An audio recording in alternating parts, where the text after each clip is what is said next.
tonga soeto amin'ny lesona faharoa ary mafimafy ty lesona roa manaraka eto ity raha ny marina dia efa nivavaka sy netrehitra be mihitsy momba azy ity ary no heveriko fa mba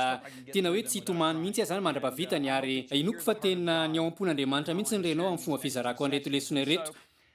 Niady mafy tamin'ny fanoratana hitanao tamin'ny fanoratana ny afatra ty rehefa indrindra nanoratra ny tantarany Afabela. Raha ny marina vao avy nitory lahady tontolo tamin'izay fotoana izay fidirana 3 na 4 avy tany amin'ny faritra atsinanany Amerika nivery nakany Colorado ary ireo mpilalao alefa ny mitanana olo no soratako tamin'izay fotoana izay izay tsy inona moa zany fa tandindon'ny elo. Nampangovotra mihitsy le izy rehefa tonga tany an-trano amin'ny sasakalina tena tsy nahita tory mihitsy matetika rehefa avy mitory teny takan-dreny dia vao mitehaka ny ondana fotsiny lohako tonga dia avy hatrany dia reniko. Tena ora maro mihitsy laniko teo ny oro tamin'izany hoe olona maro no mandany ny mandrakizay amina toerana ratsy lavitra no ny antsona hoe tanana olo. Raha araka ny tenin'i Jesosy dia tsy ny ankavitsiana no makany fa ny ankamaroany. Tiako aseho anao reto fa tenin'i Jesosy, hoy Jesosy hoe midira ny vavahady eto ianareo satria mora ny lalana ary malalaka ny vavahady makany amin'ny elo. Ary maro ny teny grika ento milaza ny teny hoe maro dia ny ankamaroany, io ny teny ilazana azy matetika. Ary maro no mankany, fa ety ny vavahady mankany amin'ny fiainana, ary mafy ny lalana mankany, ka vitsy ny olona mahita azy. Raha natory teo ampandriana tena tsy nahita tory ara-baky teny mihitsy, reraka fa tena tsy nahita ny eretra ny tany Afrika Atsimo. Nitory tany amponja tamin'izay fotoana izay. Nisy nanasa zany dia nitory tany amina fonja tsara ambina mihitsy. Olona samy migadra mandra-pahafatiny ao. Tsaroko koa niditra an'le toerana izay tena mahavery fanantenana. Tsy haiko soritana mihitsy ny endriko lehilahy reo. Fahaverezam-panantenana. Tsy hainao faritana zany mihitsy ny soratra amin'ny tavany. Misy vitsivitsy ihany ny voavonjy. Resaka hafa zay. Fa reo nefa tena malala fa voaka zany mihitsy izy. Tsaroko mihitsy ana dia tamin'ny toeram-patoriany feno fimaily miantokantona be ny amin'ny rindrina ohatr'izao ny elanelan'ny superposeany. Dia hoy aho hoe tsy ho tafavoaka ato mihitsy reto lehilahy reto. Fa avy eo nieritreritsa indray hoe mety hihevitra mihitsy zany zareo hoe indray andro mbola ho faty dia ho tafavoaka ato. Fa ny olona any amin'ny elo tsy afaka mivoaka zany. Mandrakizay ny any. Mandrakizay. Jesosy matetika dia niresaka momba ny elo. Tsy fananana fangorahana akory no antony nanindraindrany an'izany. Io no resahany be mihoatra noho ny lanitra. Tsaroko i James C. Ryle, anisan'ny pastora lehibe indrindra tany Angleterre, tamin'ny taonjato faha 720. Eno hoe zavatra lazainy. Zao ny lazainy, lazao fa ratsy, tsy maninona ny miresaka momba ny elo. Dia lazao fa fitiavana, ny manao izay mahafinaritra, ka miteny malefaka amin'ny olona, miaraka amin'ny lantokira, manome fiadanana sy fitsarana. Ho afaka amin'izany endrika fitiavana izany anie aho. Ny endriky fitiavako dia ny mampitandrina mazava tsara ny olona ny loza amin'ny tatao, ka manambara ny tolo-tsain'Andriamanitra rehetra. Raha tsy miresaka ny amin'ny elo aho, dia tokony hampieritreritra fa efa nanafin-java-tsoa aho, ka olona piray petsapetsa amin'ny devoly ny fieverana.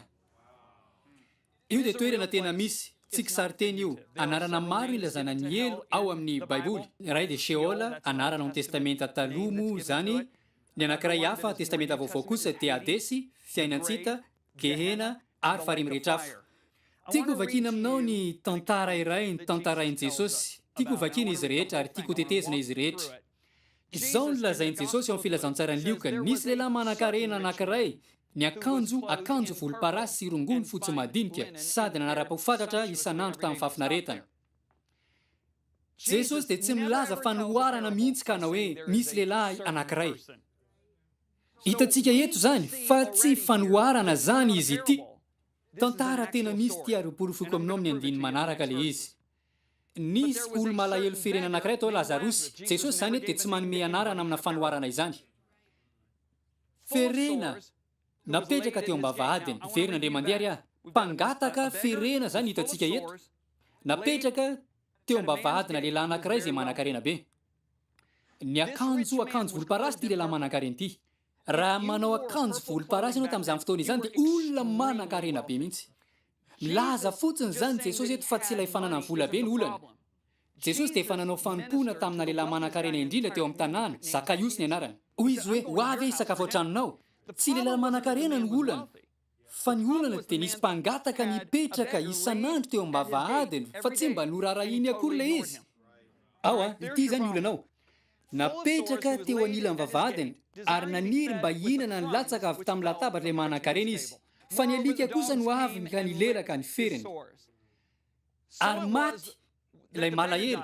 dia nentiny anjely ao an-tratra ny Abrahama. Hitanao amin'ny ankamaroan'ny fitantarana momba ny mpino nodimandrika atrehan'ny fianakaviany eo dia efa nandre tantara maro milaza fa nisy anjely manaraka azy ireny. Ny ray tamin'ny namana akaiky anay dia namoy ny reniny tany Florida io namana io ary narary teo am-pandriana ny mamany dia tsy ara-dalana tsony ara-batany dia mandinika rindrina eo ilay mamany dia tampoka avy eo dia nahatsiaro ito izy hoe jereo reto lehilahy anankiroa reto ka vadina pira rock'n'roll moa izy ity dia ozy izy le namanay hoe lehilahy izy ary mama ozy izy hoe reo lehilahy tsara tarebe reo manatona atsika dia lasa izy misy mpanao safanompoana lehibe anankiray izay koa ny tantarainy tamiko ny fomba nahalasana ny dadany nisy anjely miravaka mahafinaritra be tonga tao amin'ny efitrano naka azy izany koa no nitranga tamin'ilay mpangataka eto nentiny anjely teo anatratra-ny Abrahama moa izany izy ary maty ilay manan-karena dia nalevina tadidio tsara izao aseoko anao izao fa ity dia lehilahy jiosy izy ity ny fombafomba jiosy mantsy dia milaza fa ny fandevenana miady dia fomba fanajana izay olona maty izany hoe fiainana mianja ny fiainanao tety an-tany dia ataony mianja ny fialanao ety an-tany ilay manan-karena dia nahazo fandevenana mihaja Lazarosy kosa tsy nahazo ninina toy izany ary nijaly tao amin'ny fiainantsika izy ilay manan-karena io mario ilay teny hoe fijaliana maro izany tsy iray izany fa pluriel ny dika teny hafa dia milaza hoe fanaintainana be fijaliana fahoriana tiaka anao ahatakatra eritrereto ilay teny hoe nijaly ka ny andrandra ka nahita ny Abrahama teny lavitra eny sy Lazarosy teo an-tratrany ilay tratran'ny Abrahama dia toerana fitazonana ny olo-masina ny testamenta taloha tany no nivantana ny olo-masina ny andry an' Jesosy mba ho avy taka ny zanak'olo tsy misy kilema maraisan'i Jesosy azy ireo tsaroanao ve nitsanganan'i Jesosy tamin'ny maty le fasana marobe nandehandehany sy eo tamin'ny olona maro le olona masina satria Jesosy tsy mbola tany amin'ny ray tsy mbola nametraka ny rano teo amin'ny rakitra fanaovam-panavotana Jesosy ka tsy mbola nanatoerana ny vantanany ireo no izany dia mivezivezy teny izany andria ny andro vitsivitsy mandra-pamafan' Jesosy an'le raha ary ny antso izy nanao hoe ry Abrahama raiko haitsika fa ty izany dia jiosy satria milaza izy hoe Abrahama ray o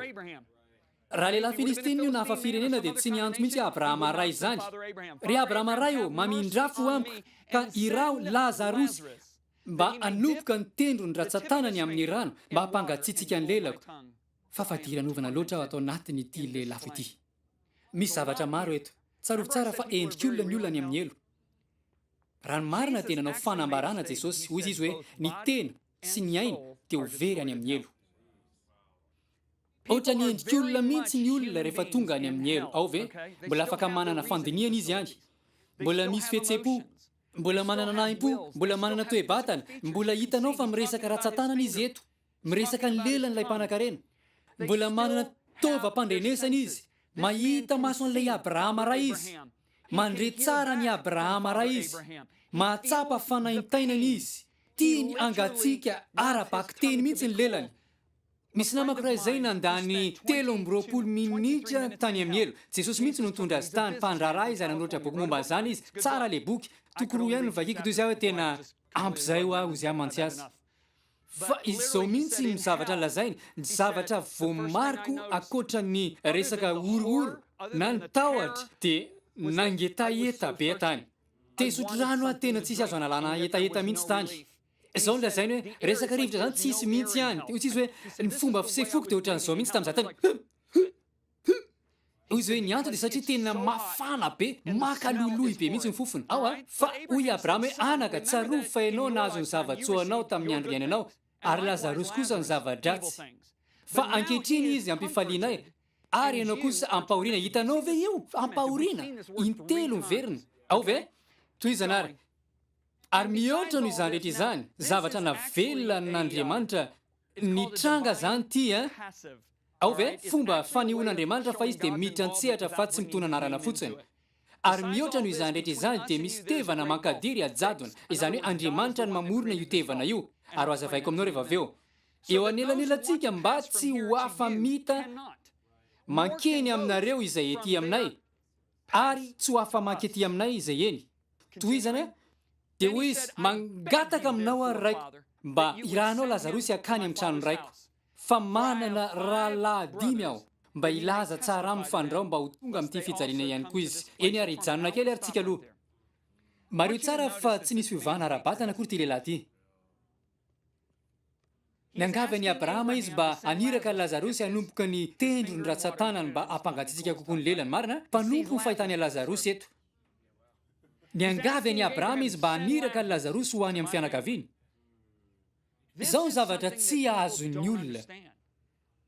mbola mitohy any amin'ny elo ihany ny fahamazinana eo amin'ny fiainan'ny olona raha tsy manana ilay fahasoavana mahavonjy Jesosy Kristy izy raha voafatotra ny fisotroana ianao ohatra dia olom-bo fatotra ianao tonga any sady tsy izy fitsaharana mahita olom-bo fatotra ianao ety an-tany fa misy fitsarana izy ny olona mamy dia misava ihany misotro hafa indray izy avy eo na hoe whisky ampiana whisky fa ny olom-bo fatotra kosa tsy isy fijanonana any amin'ny elo nefa ny fanilinao mbola vao maika amy amavesatra ka miakana dingana ambony ny famatorana mahazo anao isa ny fijaliana any zany ao ve ity lehilahy ty zany dia tsy niova ny toe-batany sady niangavy famindram-po izy eto milaza zany fa mahatsapa mbola ho afaka mivoaka zany ireto olona ireto to mbola manantena be zany izy manantena fa ry zareo mbola anana lalakivoana ary raha jerenao tsara abrahama dia hitanao fa milaza mihitsy tamin'ny andro izay niainanao nampatsiaro azy zany abrahama ny amin'ny androm-piainany raha mijery an'ity lehilahy ty anao dia niangavy any abrahama izy mba andehany an-trano indrainy misy fahatsiarovana zany any amin'ny elo everiko fa anisan'ny fijaliana zany everiko fa tsaroany olona mihitsy ilay olona nitory filazantsara taminy ary tsy arovo fa ilay mandraka izay izay ho ampony olona dia miantsoantso hoe misy tokoa ve Andriamanitra fa tsy mety mametraka an'io fanontaniana izy satria tsy te hanompo azy izy arakareo ve toy izantsika zany fa hoy abrahama taminy manana mosesy sy ny mpaminany izy oka iaino ireo izy fa hoy kosa izy tsy ary abrahama raiko fa raha misy miala maty makany aminy dia hibebaka izy toy izana fa hoy abrahama taminy raha tsy miaino mosesy sy ny mpaminany izy dia tsy edino izy na dia misy mitsangana amin'ny maty azy fa hamarinana mahery vaika be no ampitainy abrahama eto dia izao le izy ny tenin'Andriamanitra no manetsika ny finoana ambony olona manampy antsika ny traika efa tsy takatra ny saina fa tsy izany no manetsika finoana ao am-pony olona nentiny abrahama tany amin'ny tenin'Andriamanitra izy asa raha efa renao le fitenena hoe izay mijalijaly tia namana tsy izany any amin'ny elo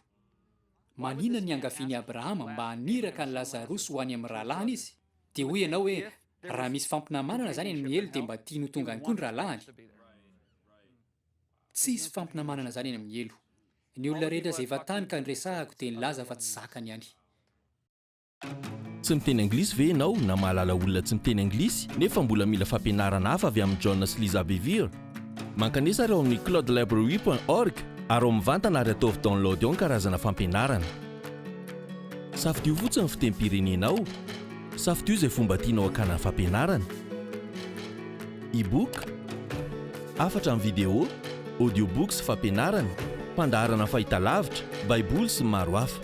tsy dio ary ny cloudelibrary.org nipetraka tamina salona pastorana fiangonana lehibe iray izay mivady indray andro taona maro lasa zay fantatray moa izy lehilahy tsara izy nefa tsy mba mizara ny tantarany taminay mihitsy izy raha tsy efa tonga totokantrano zay John sy Liza za zany tazany tatako somamako tamin'ny fivavahana ozy izy fa za baka ny ampiangonana foana fa tsy nana fifandraisana tamin'i Jesosy Kristy mipetraka amina toerana tropikaly ny ray aman-dreniny indray andro zay mirahalahy ny lalao dia fotoam-pahavaratra tamin'izay fotoana zay dia latsaka atao anaty lavadrano zay lalina be le lavadrano izy sady lavaka be mihitsy dia zao nolazainy hoe ny rahalahako mahay milomano fa za zany tsy mahay tsy afaka niakatra tamin'izay ozy izy dia tafavoaka ihany rahalahako ka lasa izy nandeha izy niantso vonjy dia maty nandritra ny 30 minitra aho izy izy rehefa niendaka tamin'ny vatako aho dia nidina aingana be mihitsy fantatry ny rehetra fa nakany amin'ny elo izy zany ary ny olona fantatro no ataoko resaka eto olona tsy te resaka tantaran'olona tsy fantatro aho eto zany fa ny fiainan'ny lehilahy ty tena mirehitra hoy izy hoe John dia nidina nge aho sady ny amafy tsy nyjanona mihitsy ny afanganam-pandeha tamin'izay fotoana izay. Dia izao no lazainy, dia toa ny amaizina be mihitsy le izy. Toy sisa raha ataoko ohatr'izao ny tanako dia tsisy ninina hitako mihitsy. Maizina be le izy ka ohatra ny tsapako ny tafon'ny fahamaizinana izany mihitsy aho. Izao no lazainy arakaraka nanalavirana ny vao maika napatahotra ahy. Tsy mihitatra ozy izy le tahotra raha tsy tena miana lavitra ohatr'izany ianao. Dia naheno kikika be amin'izay aho izy. Dia izao no lazainy hoe misy kikikan'olona izay tena mampatahotra mihitsy, fa ity kikika ity tena mampivaingana ny ranao mihitsy. Zany ny kikika reko tany. Dia tonga teo amin'ny vavahadiny io toerana io dia nahita zava-mananaina feno kirana. Izao no lazainy Isaia mihetsika mihitsy ny fiainantsika no fahatongavanao. Norombahana io zavatra io dia nisotony ny hiditra. Dia nisy fehafa nilaza hoe avelao izy. Tena maly ilay zava-mananaina non anaty. Dia niteny ilay feo hoe avelao izy fa nahy io. Dia aveo izy hoe dia niverina aho. Teo ivelan'ny vatako dia nahita ny mpitsabo sy ny mpikarakara ny karakara. Tampoka teo izy dia niditra tamin'ny vatako indray ka voakaikotro ny ratsan-tanan'ilay dokotera rehefa tafaverina tamin'ny vatako aho. Dia hoy izy hoe John tena misy io, misy ny elo tena natao andosirana ary ny lanitra kosa natao hidirana. Afaka manao mainna ve? Fa io zany dia toerana fitehirizana antselika. Takaro tsara fa tsy io akory ny elo maharitra mandrakizay. Ny Baiboly dia milaza izany eo amin'ny Apokalipsy 7:20. Tiako ianao hijery an'ity. Izao no lazainy ary hitako fa indro ny seza fiandrarana fotsy lehibe. Seza fiandrarana fotsy lehibe zany eo amin'ny Baiboly dia momba ny fitsarana ny tsipino izy io. Olona izay nandaty tsy nanome ny fiainana ho an'i Jesosy Kristy. Ary hitako ny seza fiandrarana fotsy lehibe sy ilay mipetraka eo amboniny. Ny tany sy ny lanitra nandositra ny tavany ka nanjavona. Ary nahita ny maty aho, na ny lehibe na ny kely, nitsangana teo aloha seza fiandrianana. Ary novelarina ny boky. Ary novelarina koa ny boky ny fiainana. Ary ny maty dia nitsaraina araka izay zavatra voasoratra tao anatin'ireo boky araka ny asany. Ny ranomasina namoaka ny maty tao anatiny. Ny fahafatesana sy ny fiainantsika dia namoaka ny maty tao aminy. Dia samy notsaraina araka ny asany avy izy rehetra. Ny fahafatesana sy ny fiainantsika dia natsipy tany amin'ny farihy afo. Izany ny fahafatesana faharoa dia ny farihy afo. Ny fahafatesana faharoa dia ilay farihy mirehetra afo mandrakizay. Manana namana hafa ihany koa izay mivady mamandreny be ka hatrany amin'ny zafiafo samy mpanompon'Andriamanitra daholo. Dia nipetraka tany Grèce ry zareo, ary io dia nitaizana tamina tokantranona mpanompo sampy. Ary nahita fahitana momba ny Kalvaria izy tao ambony rihana tranony satria tena tia halala be an'Andriamanitra izy zany. Ka dia nahita olona marobe izy mialoha nahitana ilay Kalvaria. Nahita ireo olona nijaly mafy sady miteny ratsy an'Andriamanitra. Dia hoy izy hoe nisy tanana nanosika ho any amin'ilay tevana be, izay moa no lazany azy. Dia nandrefeo izy hoe ao no misy anao ao. Ao misy anao ao. Ary tampoka teo dia nandrefeo mahafinaritra be izy ka nahita fahitana momba an'i Jesosy Kristy miantona teo amin'ny hazo fijaliana, miraraka ny rany. Dia izao no lazain'i Jesosy ho anao nanaovako izao. Tambonahitra mihitsy zany nahafaka azy tamin'ilay fianakaviana izay saika hamono azy rehefa niova fo kristianina izy. Hitanareo amin'ny boky ilay tantara. Fahafatesana faharoa dia zavatra tsy vazivazy. Misy olona manao fahadisoana mihitsy mampianatra fa mbola izy farany ihany eo ny aoriana any fa manana vaovao anao tsisy faran'izany eo. Apokalipsy 7:20 dia milaza hoe ary ampijaliana andro aman'alina mandrakizay ireo. Jereo koa ity manaraka ity. Makanisa ao amin'ny Matthieu 5:20 ary ireo dia hiala ho any amin'ny fampijaliana mandrakizay fa ny marina ho any amin'ny fiainana mandrakizay. Mandrakizay. Tsarovy tsara fa Andriamanitra dia hatrizay ka ho mandrakizay. Jesosy mihitsy no miantso ity fampijaliana ity hoe mandrakizay. Ao Marka 7:7 dia milaza hoe any ny kankana izay mihinana azy tsy maty ary ny afo izay mandoro azy tsy vonoina. Raha tsy mety maty zany le kankana dia misy karazana nofo tsy maintsy hohaniny zany ihany. Nisy olona iray efa tany amin'ny elo izay nilaza tamiko sady nijery ahy mihitsy izy dia izao ny zavatra nilazainy tamiko hoe John tsy maintsy mampirehitra jiro mihitsy rehefa matory. Pino io a? Nentiny Jesosy tany hono izy ka nasehony azy mihitsy ny elo. Dia izao no lazainy tsy maintsy mampirehitra jiro rehefa matory nandritra ny 2 volana taorianan'izay. Dia hoy izy hoe tena mampiorikoditra mihitsy ny endrik'ilay olona ohatrany mirehitra ny nofony. Dia aveo ohatrany mitombo indray dia hoan'ny kankana fotsiny indray sady ao anaty lavaka ny misy azy. Ka toerana tena misy io. Ao ve? Izao zavatra tadidy io. Tsy ho an'ny olombelona namoronan'Andriamanitra ny elo. Eny ary tsy maintsy lazaina zany. ny zavatra mivakiko taminao teo ny farimy rehetrafo ny adesy dia tsy natao any zanak'olombelona mihitsy jereo ny zavatra nalazain'i jesosy hoy izy miala amiko fampijaliana ianareo mandehana any amin'ny afo mirehitra mandrakizay izay voaomana ho an'ny devoly sy ny anjeliny ny elo dia voaomana farimy rehetrafo dia voaomana ho an'ny devoly inona ny antony satria kerobima voaositra ny andohany ka nahitana eloko izy nefa tsy nisy mpakafanahy akory izy tsy nanana mpakafanahy izy nefa nikompy tamin'Andriamanitra noho izany ny foroan'Andriamanitra ho an'ny devoly sy ny anjely lavo zavatra io ary amin'ny baiboly dia milaza ny ray apatelo ny anjely lavo ao ve izany no antony namorona ny elo ka rehefa namorona ny olombelo Andriamanitra ka natao tety an-tany dia nomena rana namitaka ny Eva ary Adama kosa dia tsy nankatoan'Andriamanitra ka nanolo-tena teo ampelantanany ilay mpanapaka tsy iza fa i Losifera ary satria nomen'Andriamanitra ny olombelona ny tany an'Andriamanitra ihany koa nefa ny olombelona ary rehefa tsy nankatoan'Andriamanitra izy dia natolotry ny olombelona any Losifera ny tenany izany ny antony antsoina azy hoe mpanjakan'izao tontolo izao izany ny antony antsoina azy hoe ho andria amin'ny fahamahizinana ao ve ka tonga ary Jesosy nomen'Andriamanitra ny olombelona ny tany izao ny lazainy tsy afaka no tonga eny ambonin'ny tany amin'ny maha-Andriamanitra zany ka handeha hanafaka azy fa raha izany dia mandika ny teny koa ka tsy Andriamanitra intsony satria Andriamanitra tsy mandika ny teny zany ao ve azonao ve le izy fantatra fa amin'ny fitenin'ny olombelona ny ilazako anazy fa zany le izy dia hoy Andriamanitra hoe manana drafitra aleo isy olombelona izay zato isan-jato sady Andriamanitra zato isan-jato tonga any ka olombelona nampiodina ny olombelona hanaraka ny Satana dia izy no nanao lalana izay hialana amin'izany maraka avy ianareo izany mahatonga Jesosy milaza hoe ndana mitory ny filazantsara amin'ny olombelona rehetra efa renao nga mity hevitra ty hoe okey eny ary andraso kely aloha ahoana zany olona tsy mandre filazantsara mihitsy hitanao mandeha makany amin'ny firenena maro ary tsy inanao mihitsy angamba ny fahitana hitan'ny olona any amin'ny parti Moyen-Orient sy Malaisie firenena silamo sasan'ireo satria tena mitady mafy an'Andriamanitra izy ireo ka manao iza ny ten'Andriamanitra ary tena miseho mihitsy Andriamanitra hitanao fa napetraka ao anatin'ireo olona ireo ny maha-izazy an'Andriamanitra ka dia tsy manan-kalahatra ireo izy amin'ny baiboly fialana andraikitra fotsiny ny fiezahana miala amin'ny fanolorana ny fiainanao any Jesosy ao efa napetraka ao anatin'ny olombelona rehetra izany fahalalana zany efa napetraka ao anatin'ny olona tsirairay avy mandrakizay mampitahotra ahy ianao mety misy milaza an'izany angambany aneoko soratra masina ankiray izay tsy mbola nisy nitory mihitsy ianao hatramin'izay jereo ny Joda 2:20 3:20 amindrao fo ny sasany izay mianahana ary ny sasany kosa sario amin'ny afo no famonjy azy ary ny sasany indray amindrao fo amin'ny tahotra indray ihany izay mivady niaraka tamina mpihira rock and roll izay malaza be niaraka tamin'ny vadiny ihany koa izy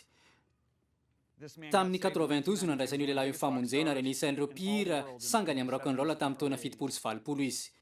tsaroako izay mivady niaraka sakafo taminy nandritra ny adiny 3 dia nijery ahy toy izy hoe John tsy ny fitiavan'Andriamanitra ny namonjy ahy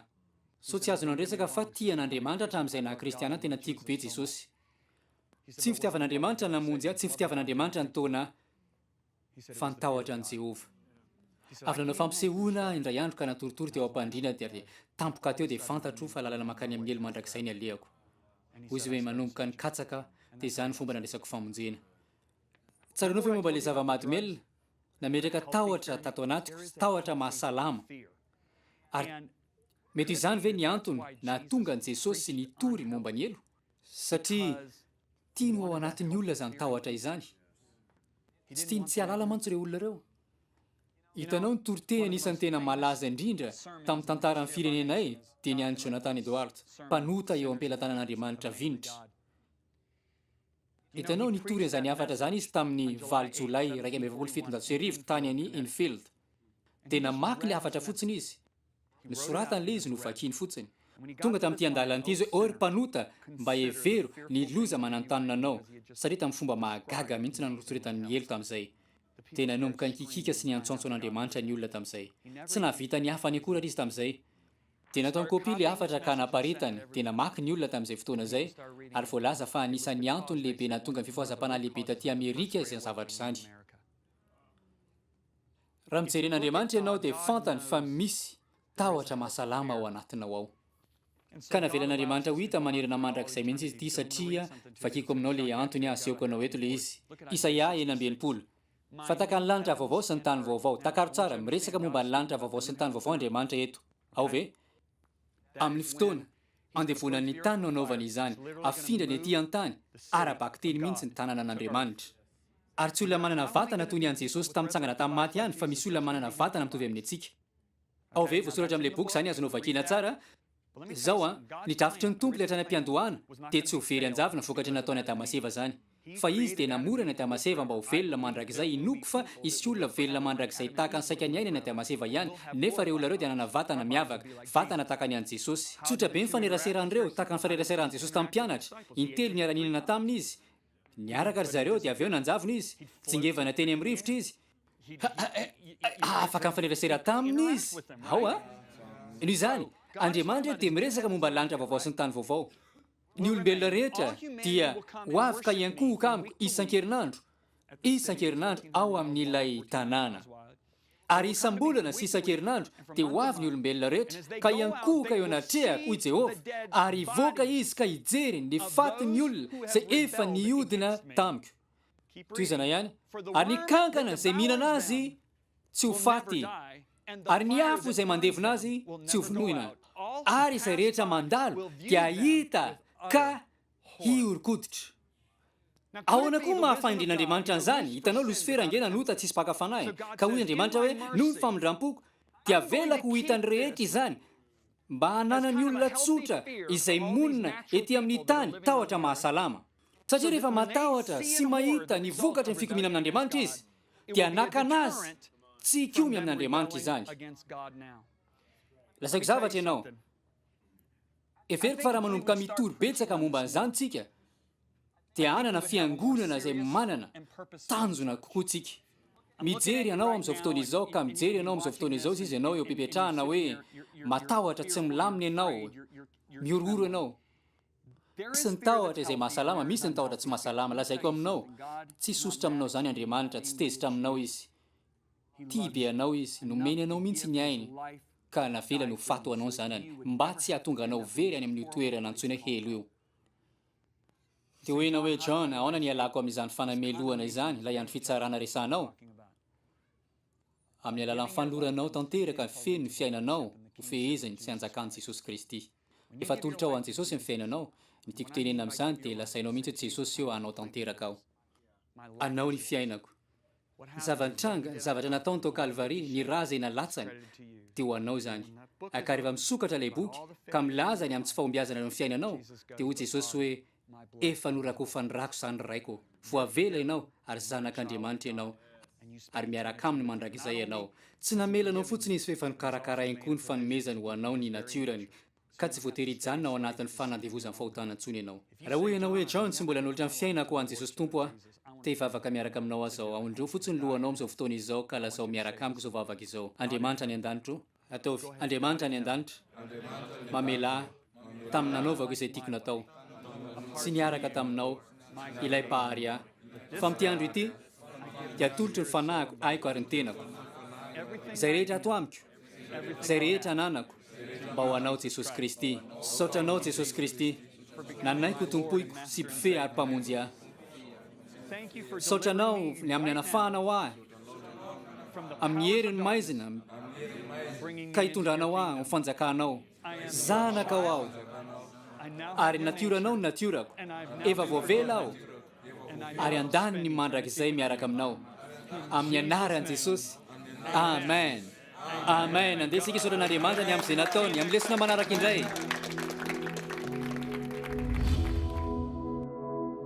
manaitra mihitsy ty lesona ty fantatro tsara mihitsy fa fantatro tsara indraindray dia zavatra mafy reny dia tsara amintsika raha tena nieritreretinao le afatra teo dia tsy natao ho an'ny olombelona mihitsy ny helo fa raha araka ny Matio 10:7 dia noforonina ho an'ny devoly sy ny anjeliny io ny devoly no mitondra ny olombelona makany amin'ny elo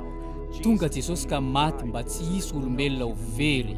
mba tsy hisy olombelona andany mandrakizainy ka ho mai ny afo mandrakizay any amin'ny elo ny nofony sady ho lany ny kankana eritrereto ange ny tranga ratsy indrindra sy azonao saintsainina ety an-tany eritrereto ny fonja ratsy indrindra sy maizina indrindra tiako ianao tena hieritreritra an'izany ao anaty minitra vitsy mbola ratsy lavitra noho izany ny elo inona izany no ambaran'izany amin'ny manodidina antsika izay azontsika sarihina aza ho dia tsy hita ny olona izay mety manodidina anao manana fo mirehitra maniry ny andrenesany reny ny filazantsara sy ny vaovao mahafaly rehefa tonga hamonjy azy ilay pahary azy fa tsy hanameloka na koa handefa azy amin'io toerana io. Ilay pary antsika dia tonga mba hamonjy antsika amin'izay zavatra hanamelo antsika ny teninantsika. Aza ho tena fanona ny elo fa manan-danja eo amin'ny fiainantsika sy eo amin'ireo olona izay azontsika atao amina fahalalana izany.